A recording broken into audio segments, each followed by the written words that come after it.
अस्सलाम वालेकुम, मैं हूं रेहान तारिक और आप देख रहे हैं दास्ताक। तहरीक इंसाफ ये सुन्नी इत्तेहाद काउंसिल इस वक्त तूफान की जद में है। जमात पहले नजरियाती तौर पर धड़ों में तकसीम हुई लेकिन अब अमली तौर पर टुकड़ों के अंदर तकसीम होती दिखाई दे रही है, जिसका एतराफ खुद पार्टी के रहनुमा कर रहे हैं। पेशावर हाई कोर्ट से पहले मखसूस नशस्तों से मुताल्लिक मुख्तसर फैसला आया और अब इसका मुकम्मल फैसला जारी किया जा चुका है। इस फैसले से ऐसा महसूस होता है कि इलेक्शन कमीशन की जानिब से उठाए गए तीनों एतराज़ात मनोअन तस्लीम कर लिए गए हैं। इस तहरीरी फैसले ने तहरीक इंसाफ की सुप्रीम कोर्ट समेत मुल्क की बाकी अदालतों में भी इस केस को लेकर मौक़िफ़ को कमज़ोर कर दिया है, क्योंकि पेशावर हाई कोर्ट की जानिब से जो फैसला आया है उस फैसला आने के बावजूद असम्बली का इजलास ना बुलाकर वफाक के साथ एक नई महाजराई शुरू की जा चुकी है, क्योंकि इस मामले पर बाकी जमातों ने पेशावर हाई कोर्ट से राब्ता कर लिया है। सब महाजराई पेशावर हाई कोर्ट के फैसले और पार्टी में टूट फूट के पीछे सिर्फ एक नुक्ता है और वो सेनेट इंतखाब है। इसी सेनेट इलेक्शन के लिए जोड़ तोड़ हो रहा है, जिसमें पीटीआई के अरकान को अपनी हिमायत में करने की कोशिशें की जा रही हैं। इसी सेनेट इलेक्शन की वजह से ही पीटीआई केपी असम्बली का इजलास तलब नहीं कर रही है। आज पेशावर हाई कोर्ट ने सुन्नी इत्तेहाद काउंसिल की मखसूस नशस्तों से मुताल्लिक केस का तफसीली फैसला जारी किया और इस फैसले में कहा गया है कि इलेक्शन कमीशन का मखसूस नशस्तों की तकसीम का फैसला आर्टिकल 51 के मुताबिक है और हाई कोर्ट के पास सूबे तक मखसूस नशस्तों के केसेस सुनने का इख्तियार है। फैसले में कहा गया कि दरख्वास्त गुजार ने एतराज़ किया कि मखसूस नशस्तें दूसरी सियासी जमातों में तकसीम नहीं हो सकती। सुन्नी इत्तेहाद काउंसिल ख़वातीन की जो मखसूस नशस्तें हैं उस मुताल्लिक जो उसकी हकदार नहीं है और मुकर्रर वक्त गुजरने के बाद मखसूस नशस्त की लिस्ट जमा नहीं कराई जा सकती, इसलिए दरख्वास्त खारिज की जाती है। अदालत ने अपने फैसले में मजीद कहा कि इलेक्शन में हिस्सा लेने वाली सियासी जमात का मखसूस नशस्तों पर हक होता है, लेकिन जनरल इलेक्शन में एक भी सीट ना जीतने वाली जमात मखसूस नशस्तों की अहल नहीं है। ये दलील कि मखसूस नशस्तें दूसरी जमातों को नहीं दी जा सकती गैर आईनी है। इलेक्शन कमीशन ने मखसूस नशस्तों को आईनी तरीके से तकसीम किया। यह फैसला आने के बाद तहरीक इंसाफ केपी असम्बली का इजलास बुलाने को तैयार नहीं, और यही वजह है कि अब वहां की अपोजिशन जमातें इस हवाले से पेशावर हाई कोर्ट जा चुकी हैं, जहां उन्होंने इस्तदा की है कि या तो इजलास हल्फ उठाने का हुक्म दिया जाए इजलास के मुतालिक, तो तब तक सेनेट इजलास मुलतवी करने का हुक्म दिया जाए। दूसरी जानब सेनेट इजलास को लेकर भी तहरीक इंसाफ के अंदर ग्रुपिंग और फॉरवर्ड ब्लॉक की बातें सामने आ रही हैं। फॉरवर्ड ब्लॉक से मुतालिक शेर अफजल मरवत ने क्या कहा, जरा उसकी एक झलक आपके सामने रखता है। असेंबली जो है वो फॉरवर्ड ब्लॉक बना चुके हैं। इन लोगों को धमकी दी गई है कि रिकाउंट में उनको हरवाया जाएगा, लेकिन मैं एक दफा फिर कह रहा हूं कि अगर क़यादत इससे मुतमईन है और समझती है कि पंजाब में अपोजिशन जो है वो बिल्कुल एक मुट्ठी की हैसियत रखती है, तो इससे बेहतर खबर मेरे लिए कोई नहीं हो सकती है। नून से कोई खैर की तवक्को नहीं है। नून जरूर ये कोशिश ये वार करेगी कि हमारे MPs का वोट जो है वो चोरी कर सके। पंजाब की क़यादत से बात हुई और उन्होंने कहा कि जी अल्हम्दुलिल्लाह हमारे MPs मुतहद हैं और वो जो पहले जो र्यूमर या मेगुइयां थी उनका शायद अजाला हो गया है।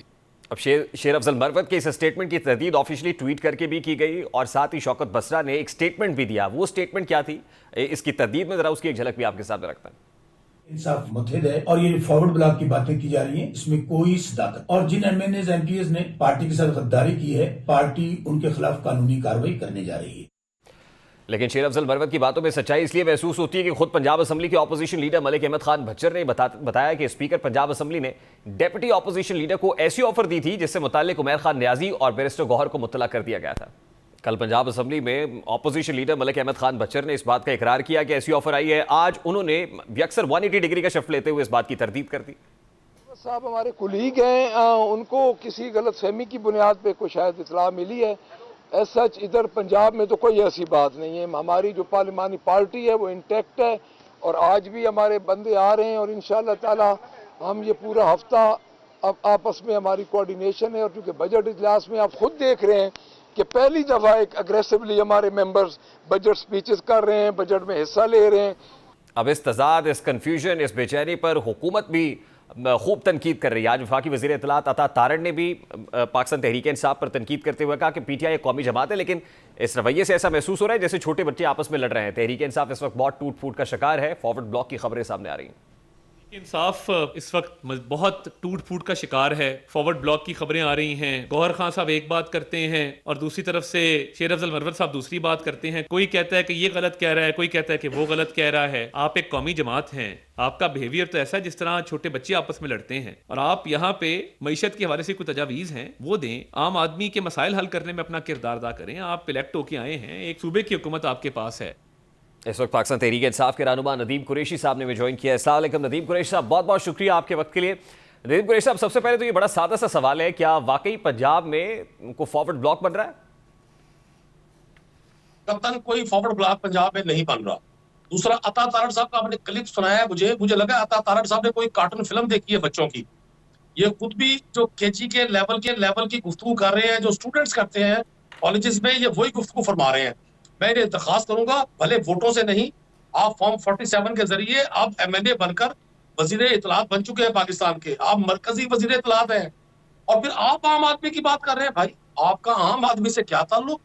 अच्छा नदीम कुरैशी साहब, एक रोज पहले शेर शेर अफजल मरवत ये इंकशाफ करते हैं कि पंजाब से पाकिस्तान तहरीक इंसाफ के लोग टूट रहे हैं, नून लीग नकद लगा रही है। अगले रोज पंजाब असम्बली में अपोजिशन लीडर मलिक अहमद खान भच्चर इस बात का एतराफ़ करते हैं कि बिल्कुल हमें ऑफर हुई और ये ऑफर मलिक अहमद खान की तरफ से हुई, और इस बारे में हमने बैरिस्टर गौहर और उमैर न्याजी को एतमाद में भी लिया।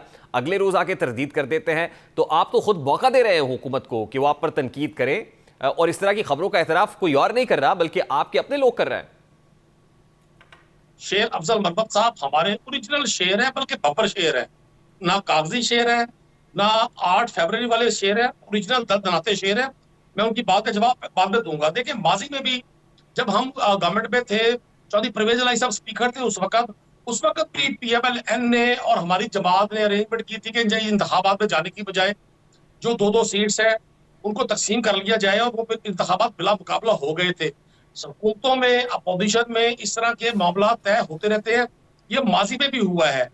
इस बार मैं आपको यकीन दिलाता हूँ, पाकिस्तान तहरीक इंसाफ की पूरी पार्लिमानी पार्टी इंटैक्ट है, बल्कि अगर हमारे कैंडिडेट उमर चीमा साहब हुए तो मुझे 100% उम्मीद है हम 5-7 वोट अपनी जो मजमूई तादाद है उससे ज्यादा लेंगे।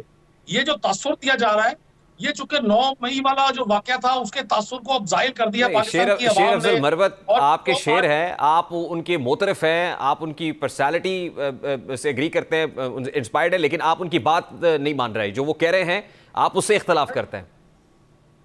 नहीं, शेर अफजल मरवत साहब ने मुमकिन है बगैर शहरी के कोई रोजा रखा हो, या उस दिन अफ्तारी उनको ना मिली हो, वो बड़े ब्रांड किस्म की स्मोकिंग करते हैं, ब्रांड्स पीते हैं, वो स्मोकर है, मुमकिन है अच्छा ब्रांड उनको ना मिला हो, तो उन्होंने इस बात का इजहार कर दिया। और ये भी हो सकता है उनके पास बाकायदा कोई खबर हो।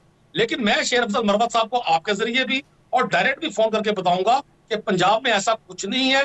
पंजाब के जितने लोग हैं इंटैक्ट है। पंजाब का बजट सेशन चल रहा है, हुकूमती वुज़रा के पास हमारी तकारीर का, हमारी कट मोशंस का, हमारी तजावीज का, हमारी तनकीद का जवाब नहीं है। रेहान साहब, आप बड़े अच्छे नौजवान एंकर है, बड़ा पोस्टमार्टम करते हैं आप हमारा। अमूमन आप देखिए कि पंजाब असेंबली सेशन में जो हमारी साइड से तजावीज दी जा रही हैं, जो गवर्नमेंट के उन प्रोजेक्ट्स की, जो प्रोजेक्ट्स इमरान खान के दौर पे अच्छा नदीम कुरैशी साहब, एक तो आपने अटैक क्योंकि शेर अफजल मरवत साहब पे किया है, जाहिर है उसको रिस्पॉन्ड तो वही करेंगे। जो बात आपने उनकी जात से मुताल्लिक की है, इस पे मैं तो रिस्पॉन्ड नहीं कर सकता। शेर अफजल मरवत ही रिस्पॉन्ड करेंगे कि उन्होंने सहरी नहीं की थी या उन्होंने कोई कुछ पिया हुआ था या जो भी था, मतलब ये तो वही रिस्पॉन्ड करेंगे। लेकिन दूसरी इंपॉर्टेंट बात जो आपने पंजाब असेंबली से मुताल्लिक किया, पंजाब असेंबली में आपके अपने ऑपोजिशन लीडर मलिक अहमद खान भच्चर ने एतराफ़ किया कि हमें ऑफर हुई है, और मलिक अहमद खान ने, यानी स्पीकर पंजाब असेंबली ने ऑफर की है। आप उसको भी डिनाई करते हैं? उन्होंने भी सहरी नहीं की हुई थी या रोजा नहीं रखा हुआ था या कुछ पिया हुआ था, क्या है? ठीक है ना, आपने काम की बात में से वही बी जमालों की तरह अपने मतलब की चीजें निकाल ली। शेर अफजल मरवत साहब मेरे भाई हैं, मेरे पार्टी के लीडर हैं, मेरे सर का ताज हैं। मैंने गुजारिश अजर मजाक की कि मुमकिन है उनको कैसी खबर चली गई हो जो तस्दीक शुदा ना हो।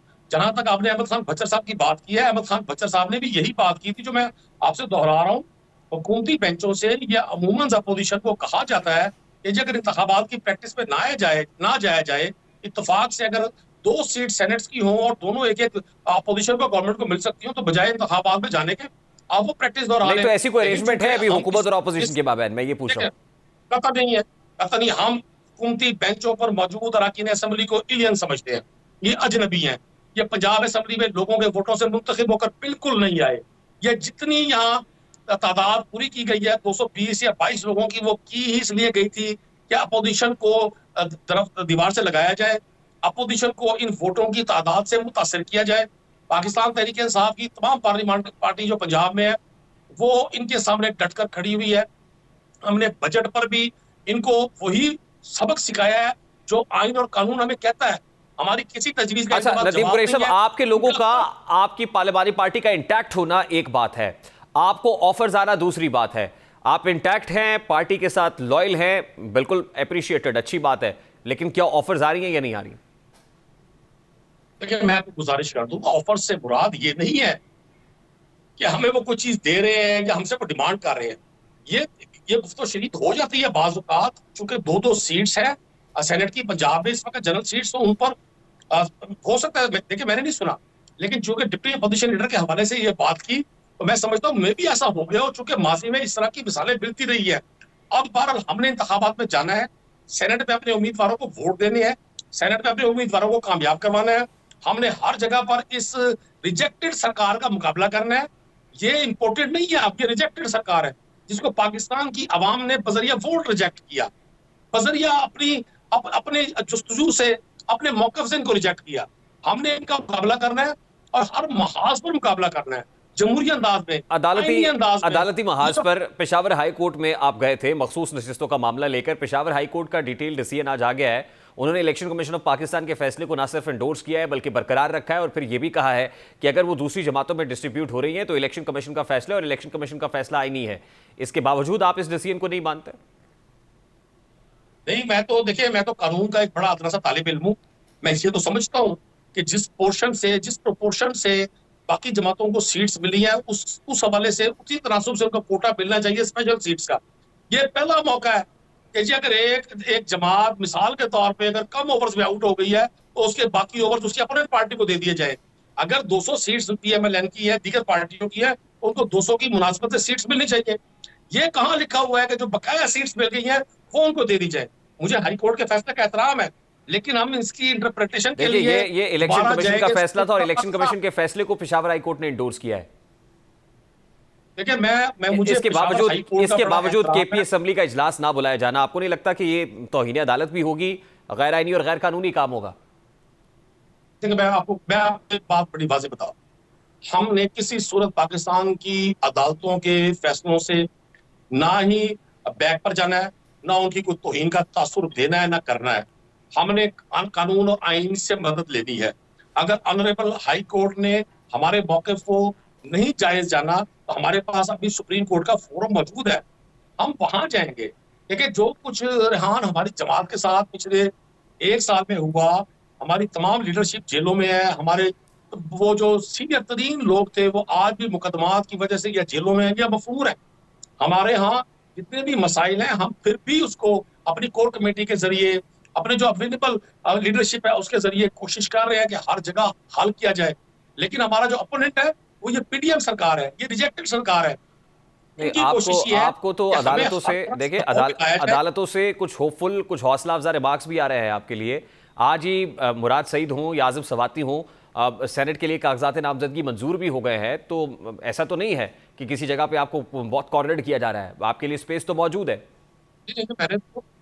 मैंने तो जिले सुबानी आपको अर्ज की थी अभी कि हमें पाकिस्तान की अदालतों का एहतराम करना है। हम वो लोग नहीं है जो सुप्रीम कोर्ट पर अपने मर्जी के फैसले हमारे खिलाफ आएंगे तो हम चढ़ाई कर देंगे। हम उन लोगों में से शामिल नहीं है। अदालती फैसलों का एहतराम तो ये है ना सर कि फिर असेंबली का इजलास बुला ले, फिर केपी असेंबली का इजलास क्यों नहीं बुलाया जा रहा अगर अदालती फैसलों का एहतराम है तो? देखिए, केपी असेंबली का इजलास भी हो जाएगा, जरूर हो जाएगा। बहुत सारी चीजें साथ साथ चल रही होती हैं, पैरेलल चल रही होती है बहुत सारी चीजें, और गवर्नमेंट को एहसास है इस बात का।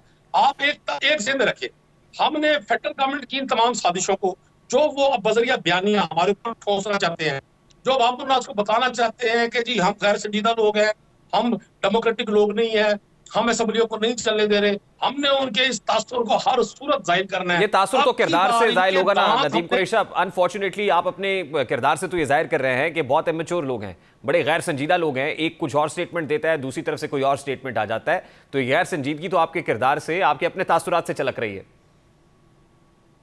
मुझे लगता है आज आपने भी बगैर अफ्तारी के जो है ना जी और रोजा ओपन कर लिया, शायद किसी मिनरल वाटर से स्टूडियो में है। हमारे किरदार पर तो हमारे मुखालिफिन को उंगलियां उठानी चाहिए। अब आप भी उन्हीं के साथ में खड़े हो गए हुजूर, कोई जान बख्शी का कोई मौका हमारे लिए, कोई हमें क्लीन चिट, हमें कोई जनाब की तरफ से कोई राय, क्योंकि अब आपका जो प्रोग्राम है वो आपने मेरे किसी सवाल का जवाब नहीं दिया। नदीम कुरैशी साहब, सवाल तो मैंने करना है ना सर। मैं इस वक्त जाहिर है मेरे पास ये रोल है कि मैंने आपसे सवाल करना है, जवाब आपने देना है सर। अगर आप एंकर होते तो मैं जरूर आपके सवालात का जवाब देता। आपको शेर अफजल मरवत से लेके शहरी मलिक अहमद खान भच्चर और मलिक अहमद खान भच्चर से लेके एंकर की अफ्तारी तक का फिक्र है सर। आई होप कि आपने अफ्तारी की हुई है आज। मेरा सवाल सिर्फ आपसे ये है सर, और मैं आपकी बात कर रहा हूं। Let me just finish sir. मैं ये कह रहा हूं कि आपका हाउस इन ऑर्डर नहीं है, आपको अपना हाउस इन ऑर्डर करना पड़ेगा। वो पीटीआई कोर कमेटी के प्लेटफॉर्म से करें या इंस्ट्रक्शंस ऐसी दें कि जो वाकई लोग माने भी। शेर अफजल मरवत के हवाले से बारहा ये इंस्ट्रक्शंस आई हैं, वो फिर जाके बाहर कुछ स्टेटमेंट दे देते हैं। अगर सेम पेज पे क़यादत होगी तो इस तरह के जो डिफरेंट स्टेटमेंट्स हैं वो बाहर नहीं आएंगे पब्लिक डोमेन में। भाई हम एक सियासी जमात है, हम एक डेमोक्रेटिक पॉलिटिकल पार्टी है, हमारी लीडरशिप के मुख्तलिफ कंपोनेंट्स हैं। अगर कोई शख्स एक जगह पर अपना पॉइंट ऑफ व्यू देता है वो पार्टी पॉलिसी नहीं है। पार्टी पॉलिसी हर जगह पर बड़ी वाज़ेह और बड़ी क्लियर है। मैं आपको गुजारिश यही करना चाहता था, आपने जो एकदम वो मेरे किरदार पर, हमारी जमात के किरदार पर गुफ्तगू शुरू की, तो मैंने वहां अज़र तफन्नुन आपसे मजाक करने की जसारत की थी। अगर आपकी तबा नाजुक पे नागवार गुजरा हो, क्योंकि आपके अंदर भी एक हमारी छोटी सी उस्मा बुखारी मौजूद है जो बड़ी जल्दी गुस्सा कर लेती है। आपने मुझे 200 बार इंटरवीन किया है। आज जो तफसीलात और जो तशबीहात दे रहे हैं, मैं बिल्कुल गुस्सा नहीं, लेकिन जो तमसीलात और तशबीहात आज आप दे रहे हैं शेर अफजल मरवत से लेकर भच्चर साहब तक और भच्चर साहब से लेकर मुझ तक, तो वो मेरे लिए इंतहाई गैर मामूली है। मैं ये कोई ऐसी ताज्जुब की बात नहीं, खुशकुन है नदीम कुरैशी साहब।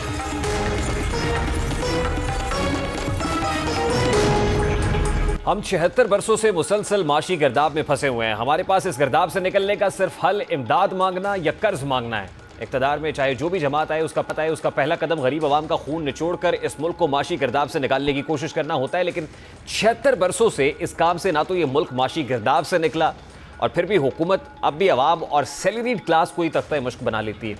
हकीकत में हमारा माशी निज़ाम इस कदर गैर मुतवाज़िन है कि यहाँ चंद गिने चुने तबकात 80% से ज़ायद सरमाए के मालिक हैं, बाकी हुकूमत समेत सब उनके मोहताज हैं।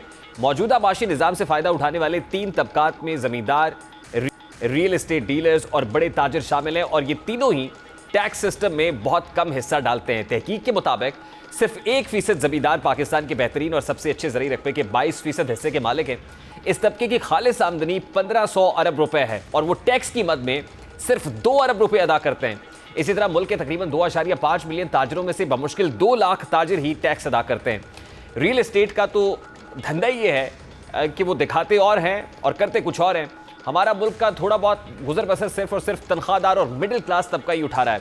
रवा माली साल के पहले 8 माह का जायज़ा लिया जाए तो मालूम होता है कि इन 8 माह में सैलरीड क्लास यानी तनख्वाहदार तबके ने 217 अरब रुपए टैक्स जमा कराया है, जबकि इसके मुकाबले में ताजिर जो सालाना खरबों का बिजनेस करते हैं उन्होंने सिर्फ 11.2 अरब रुपए टैक्स जमा कराया है। माली साल के पहले 6 माह की बात करें तो इस अरसे में तनख्वाहदार तबके ने 158 अरब रुपए टैक्स दिया, जो बरामद कुनिंदगान की निस्बत 248% ज़्यादा है। यानी इन 6 माह में तनख्वाहदार तबके ने दुकानदारों और बरामद कुनिंदगान की निस्बत 200% ज़्यादा टैक्स अदा किया है, जबकि उनके मुकाबले में जुलाई से दिसंबर तक बरामद कुनिंदगान ने 1% की शरह से सिर्फ 46 अरब रुपए टैक्स अदा किया है, जबकि गुज़श्ता 6 माह में बरामद कुनिंदगान ने 15 अरब डॉलर्स कमाए हैं। मतलब हमारे मुल्क को जो ज़्यादा दे रहा है, ज़्यादा मतलब कमा रहा है, प्रॉफिट अर्न कर रहा है, वो ज़्यादा टैक्स देने की बजाय ये टैक्स की रकम भी हड़प कर रहा है और अपने कारोबार को मुल्की मफाद में बताकर सहूलतें और बरात भी ले रहा है, सब्सिडीज़ भी ले रहा है। यही वजह है कि मुल्क में टैक्स वसूली में बहुत बड़ा फ़र्क सामने आया है, जिसका तखमीना 58 खरब रुपए है, जो कि GDP का 6.9% बनता है। इसलिए सिर्फ पेट्रोलियम मसनूआत पर टैक्स का फ़र्क तकरीबन 10 खरब रुपए है। ये इंकशाफ वज़ीर आज़म को पेश की गई एक ब्रीफिंग के दौरान सामने आया। ब्रीफिंग में बताया गया है कि स्मगलिंग, टैक्स चोरी और दीगर ज़राए से पेट्रोलियम मसनूआत पर टैक्स का फ़र्क सालाना बुनियादों पर 996 अरब रुपए के लगभग रहने का तखमीना है।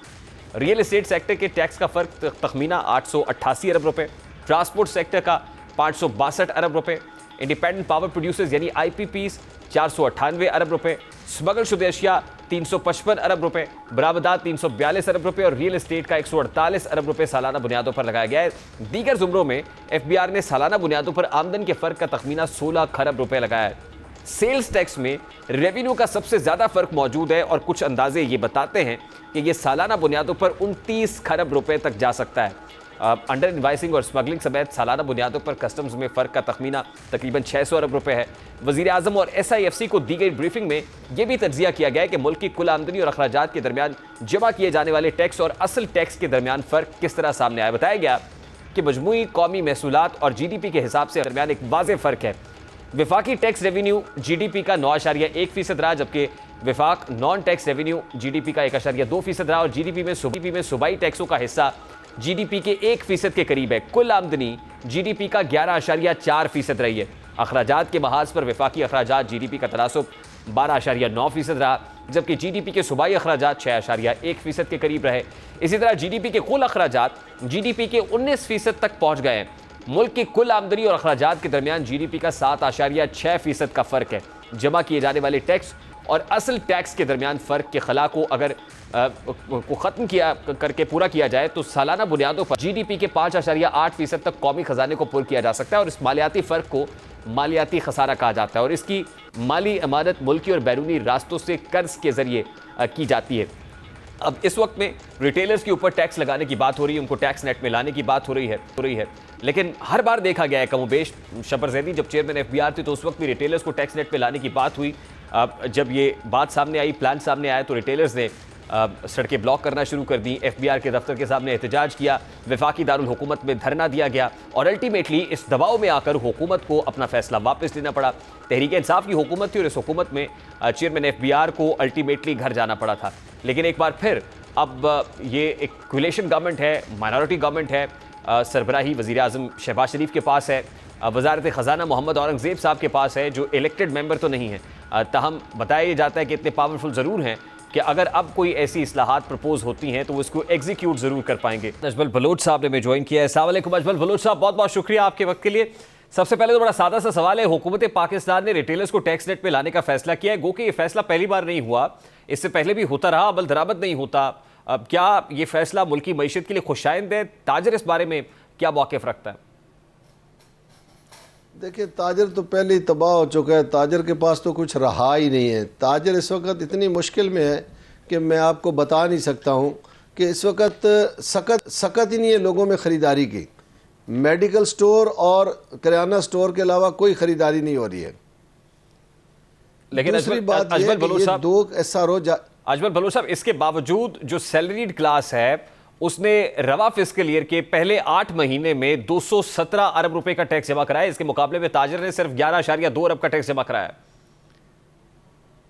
सर, ये एफबीआर जो है ना सच्ची बात नहीं करता है, मैं कोई ऐसी बात ना करूं। देखिए, सबको तनख्वाह मिलती है ताजरों के टैक्स से ही, फिर उसी में से कुछ कट के तो उसको तो टैक्स आप नहीं कहेंगे। टैक्स तो वो है जो हम अपनी आमदन पर देते हैं, हमारे से इनडायरेक्ट जो कट रहा है, हमारे से जो सेल टैक्स कलेक्शन हो रही है, ये वो टैक्स है। एफबीआर सच बोलता नहीं है। इन्होंने 2 SRO जारी किए हैं, एक पे इन्होंने कहा कि सेल डिवाइस लगाई जाएगी जो छोटा ताजर है। हम इनको बार बार ये बात कर चुके हैं कि छोटे ताजर पे डिवाइस नहीं लग सकती है, कि उसको बाबू रखना पड़ेगा, क्योंकि बड़े बड़े जो कारोबार थे उन पे तो लग चुका है। अजमल बलोच साहब, ये आपकी वो जस्टिफिकेशन है छोटे ताजर के हक में जिसकी वजह से आप बड़े ताजर को भी प्रोटेक्शन दे देते हैं, वो भी टैक्स के नेट से बाहर निकल जाता है। देखिए सर, नहीं, देखिए, बड़ा ताजर ऑलरेडी टैक्स नेट में मौजूद है और बड़ा जितना भी ताजर है, वो ब्रांड है, वो चेन है, वो बड़े कैश एंड कैरीज हैं, स्टोर्स हैं, उन सब पे डिवाइस लग चुकी है। एफबीआर ने हमसे मुआहदा किया था कि छोटे ताजर को नहीं लगेगा। देखिए, छोटा ताजर डिवाइस इस्तेमाल ही नहीं कर सकता है। ताजर तो इतना पढ़ा लिखा नहीं है। दो किस्म के SRO हैं, एक इनकम टैक्स के लिए किया है इन्होंने जो 1200 रुपये की रजिस्ट्रेशन से शुरू कर रहे हैं, और एक है जो डिवाइस लगाने का। अब जो 1200 रुपये वाला है, ये मिफ्ता इस्माइल साहब ने भी किया था कि 3000 रुपया बिजली के बिलों में फिक्स टैक्स होगा। फिर इसी गवर्नमेंट ने उसको वापस लिया और कहा कि हमसे गलती हो गई थी, हमने ये गलत किया है। अभी फिर ये कहेंगे कि हमने गलत किया, ये खामखा नहीं। लेकिन मेरा सवाल ये रहा सर कि ताजिर अगर इनकम जनरेट कर रहा है तो वो इनकम टैक्स क्यों नहीं होनी चाहिए? सर, इनकम टैक्स दे रहा है, मैं ईमानदारी से बता रहा हूं।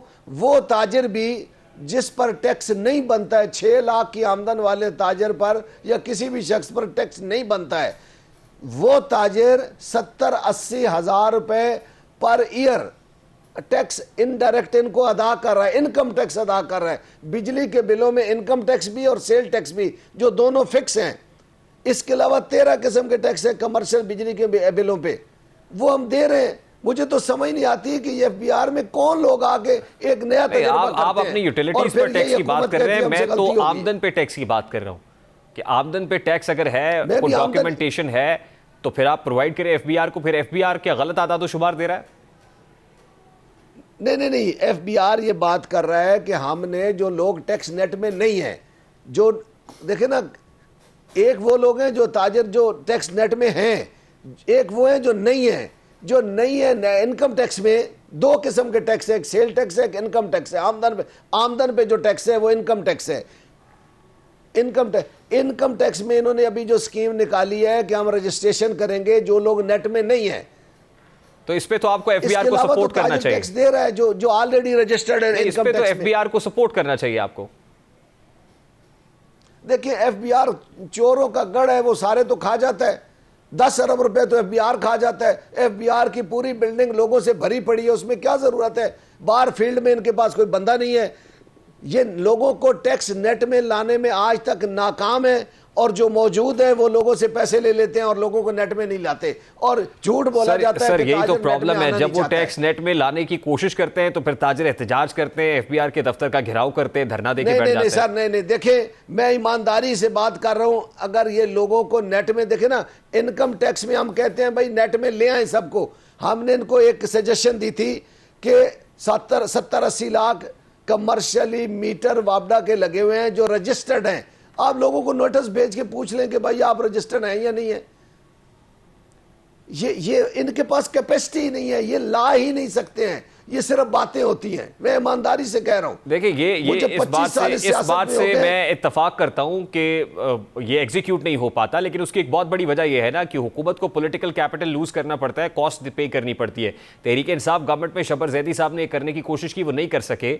अब की बार क्या फिर ताजिर रेजिस्ट करेंगे, सड़कों पर आएंगे, एफबीआर दफ्तर का घेराव करेंगे, हुकूमत को प्रेशराइज करेंगे? देखिए मुझे तो समझ नहीं आती। हमेशा कहा जाता है, पहले भी शहबाज शरीफ साहब ने कहा था कि हम लोगों को जो स्टेक होल्डर्स हैं उनके साथ बैठ के बात करेंगे, फिर कोई टैक्स नाफिज करेंगे।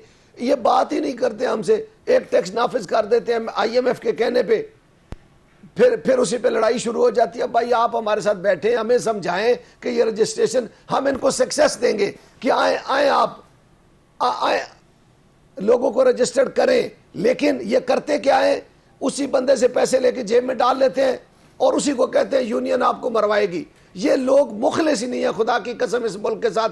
अगर ये एफबीआर मुखलिस हो जाए, बड़ी अमाउंट टैक्स में मिल सकता है। लास्टली अजमल बलोच साहब, अभी अपनी जेबें भरना चाहते हैं। बतौर सदर ऑल पाकिस्तान अंजुमन ताजरान क्या कोई एहतजाज की कॉल देने जा रहे हैं? क्या हिकमत अमली होगी आपकी? देखिए ईद के बाद हम इजलास बुलाएंगे पूरे पाकिस्तान से और फैसला करेंगे। पहले तो एफबीआर हमें बताए कि ये डिटेल क्या है।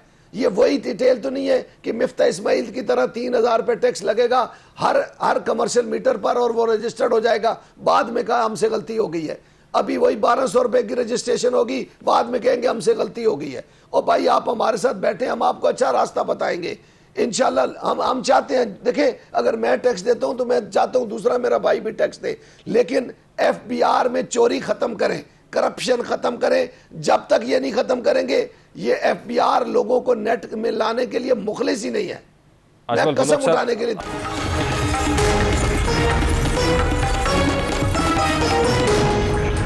अवामी इदारे तो बहुत अरसे से अशराफिया की मिली भगत से तबाह हो रहे हैं, लेकिन बहुत अरसे के बाद ये देखने को मिला है कि इस बार अशराफिया खुद अपने पांव पर कुल्हाड़ी मार रही है और अपने से मंसूब इदारों को भी तबाह करने पर तुल गई है। ये इदारा एचिसन कॉलेज है। इस इदारे के प्रिंसिपल माइकल ए थॉमसन ने अपने ओहदे से इस्तीफा देते हुए कहा है कि बोर्ड की सतह पर जो हो रहा है वो आप सबको मालूम है। प्रिंसिपल एचिसन कॉलेज का कहना था कि इंतहाई बुरी गवर्नेंस के तसलसल की वजह से मेरे पास कोई और चॉइस नहीं। मैंने कॉलेज की शोहरत की हिफाजत के लिए भरपूर कोशिश की। माइकल ए थॉमसन ने लिखा है कि चंद अफराद की खातिर पॉलिसीज़ में तबाहकुन तब्दीलियाँ लाई गई। स्कूलों में अकरबा परवरी और सियासत की कोई गुंजाइश नहीं है। प्रिंसिपल एचिसन कॉलेज का कहना था कि मुबैना तौर पर गवर्नर हाउस के जानिबदाराना इक़दाम के बायस गवर्नेंस का निज़ाम तबाह हो गया। इसके अलावा एचिसन कॉलेज के बोर्ड ऑफ गवर्नेंस के सीनियर मेंबर सैयद बाबर अली भी बोर्ड से मुस्ताफ़ी हो गए। सैयद बाबर अली ने कुछ हफ्ते कबल बोर्ड से इस्तीफा दिया था। प्रिंसिपल एचिसन कॉलेज के इस्तीफे के पीछे एक मारूफ ब्यूरोक्रेट का नाम लिया जा रहा है और बताया जा रहा है कि वफाकी वजीर बराए इक्तसादी अमूर आहद चीमा की बेगम साइमा आहद चीमा ने एचिसन कॉलेज में ज़ेर तालीम बेटो मुस्तफ़ा आहद चीमा और ईसा आहद चीमा की फीस और जुर्माना माफी की दरखास्त दी थी। प्रिंसिपल ने साइमा आहद चीमा की दरखास्त की मंजूरी नहीं दी। साइमा आहद चीमा ने गवर्नर पंजाब से राब्ता किया तो उन्होंने उनके बेटों की 3 साल की फीस माफ कर दी। गवर्नर ने स्कूल सीट रिजर्वेशन के हवाले से 3 साल तक फीस माफी की पॉलिसी भी जारी की थी, जिस पर अब प्रिंसिपल एचएसएन कॉलेज ने इस्तीफा दे दिया है। यानी ये 2 तरह से बेनिफिट हुआ है। एक तो वो सीट वेकेट नहीं हुई बल्कि सीट को रिजर्व कर लिया गया, 2 सीट्स को रिजर्व किया गया एचएसएन कॉलेज में, और उसके बाद इन दोनों सीटों के ऊपर फीस माफी की दरखास्त भी मंजूर कर ली गई। यानी गवर्नर ने बोर्ड को लिखा और अल्टीमेटली बोर्ड ने मंजूरी दे दी। दूसरी जानिब ये मामला सामने आने पर गवर्नर पंजाब बलीकुर रहमान ने इल्जाम आयद किया है कि प्रिंसिपल एचएसएन कॉलेज 1 साल में 100 से ज्यादा छुट्टियां करते थे और इंक्वायरी से बचने के लिए उन्होंने यह हरबा अपनाया है। अपने बयान में गवर्नर पंजाब ने कहा कि प्रिंसिपल एचएसएन कॉलेज 2 मरतबा इस्तीफे की दरखास्त दे चुके थे।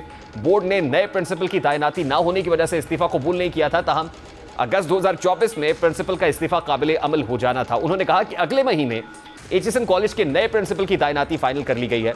मोहम्मद बलीकुर रहमान ने कहा कि प्रिंसिपल एचएसएन कॉलेज 40 लाख रुपए तनख्वाह वसूल कर रहे थे, जिसका ऑडिट शुरू कर दिया गया है। अब ब्यूरोक्रेट उनके बच्चों से मुताल्लिक उनका कहना था कि उनकी मुलाजमत की वजह से 1 साल से इस्लामाबाद में तैनात थे और उनके बच्चे एचएसएन में नहीं जा रहे थे और जो क्लासेस उन बच्चों ने नहीं ली थी उनकी फीस माफ कराने की दरखास्त दी गई। इसी तरह प्रिंसिपल एचएसएन कॉलेज के इस्तीफे से मुताल्लिक सवाल के जवाब में वफाकी वजीर इत्तलात अता तारड़ ने कहा था कि एचएसएन कॉलेज के प्रिंसिपल के इस्तीफे को गलत रंग दिया जा रहा है। उन्होंने कहा कि अब उनके जो बच्चे हैं वो 3 साल से वहाँ ज़ेर तालीम ही नहीं थे, उन्होंने जायज़ तरीके से दरखास्त लिखी, इसलिए उनकी फीस माफ़ की गई। अता तारड़ इस मुताल्लिक क्या कह रहे थे, ज़रा उसकी झलक आपके सामने रखता है। खान चीमा साहब का मामला है, 3 साल उनके बच्चे वहां पे नहीं पढ़ रहे थे। अब कानून इस बात की इजाजत देता है कि आप जगह पढ़ नहीं रहे तो फिर ना पढ़ने की फीस तो नहीं अदा की जाती। तो मैं समझता हूं कि वो उनका राइट है कि वो कानून के मुताबिक, उनकी अहलिया ने एक दरखास्त दी जिसपे कानून के मुताबिक एक फैसला किया, गवर्नर साहब ने, बोर्ड ऑफ गवर्नर ने उसका फैसला किया। मैं समझता हूँ कि वो फैसला पढ़ा जा सकता है। गवर्नर वजीर इत्तलात के बयानात अपनी जगह, लेकिन सवाल ये है कि क्या अगर बच्चे स्कूल में नहीं पढ़ रहे थे तो उन बच्चों ने स्कूल छोड़ दिया था? अगर स्कूल छोड़ दिया था तो फीस माफ़ी की दरख्वास्त कैसी? अगर वो अब भी इस स्कूल में है तो किस वजह से उन्होंने फीस माफ़ी के लिए सियासी असर और रसूख का इस्तेमाल किया? और क्या ये हुकूमती इख्तियार है कि वो तालीमी इदारों को सियासी अखाड़ा बनाए और सियासी पसंद नापसंद और मेरिट से हटकर किसी को सहूलियात दी जाए? लेकिन सवाल ये भी है कि माइकल ए थॉम्सन जो प्रिंसिपल एचएसएन कॉलेज थे, मियाद बकौल गवर्नर पंजाब मुकम्मल हो रही थी, क्या वाकई कोई ऑडिट पैराज यानी कोई ऑडिट हो रहा है जिसकी वजह से उन्होंने ये इंतहाई फैसला किया कि ना सिर्फ उन्होंने बतौर प्रिंसिपल इस्तीफ़ा देना है, मुस्ताफ़ी होना है, बल्कि मुल्क ही छोड़ जाना है? तो दोनों तरीके से ये बात इंतहाई अहम है और उम्मीद करते हैं कि इसकी तहकीकात होगी और तहकीकात में जो कसूरवार होगा उसका नाम भी सामने आएगा।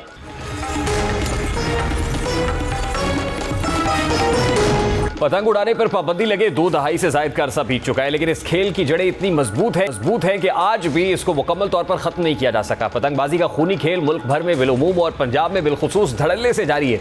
ये खेल जहां हमारी सकाफत, माशरती इस्तेहकाम और इस्लामी अखलाकियात को बिगाड़ने का सबब बन रहा है, वहां आए रोज़ किसी न किसी इंसान की ज़िंदगी का चिराग भी गुल करता चला जा रहा है। अफसोसनाक खबर यह है कि पतंग की धाती डोर से कट कर जाबाक होने वाले अफराद की अक्सरियत उन लोगों की है जो न पतंग उड़ाते हैं और ना ही उनका मकसद पतंग लूटना होता है। उस कबल फैसलाबाद के इलाके में एक कातिल डोर ने 22 साल नौजवान आसिफ की उस वक्त जान ले ली जब वो घर से अफ्तारी का सामान लेने मोटरसाइकिल पर निकला था।